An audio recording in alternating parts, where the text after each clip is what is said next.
what people want to see when they see a dancer is not just pure entertainment, but soul and personality and heart, a sort of wildness in a way.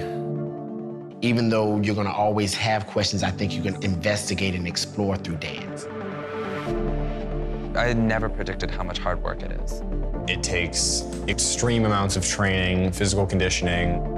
You'll see ballet dancers in the gym almost as often as you will at the studio. The amount of training I was doing compared to someone who's just playing soccer an hour a day, and I'm rehearsing for 4 to 5 hours. The sacrifices I've made have been for dance, and there's been some sacrifice.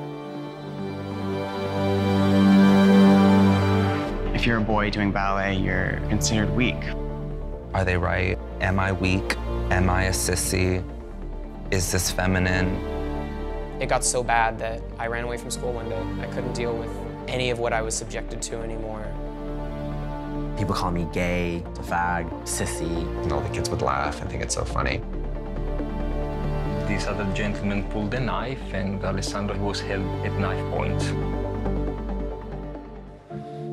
There was a lot of hate going on. They will bully me to the point where I feel like I'm going to cry. Those are the kind of things that eventually can make you quit ballet. I never wanted to stop dancing, I just wanted the bullying to stop. Dance is my life and dance is my passion, and I'm not gonna let that go, no matter what the costs are.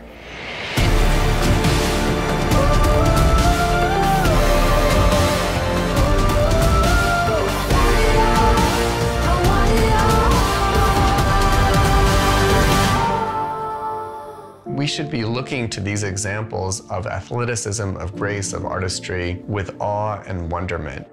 The stage is where I live. That's the best place for me. The stage makes you real.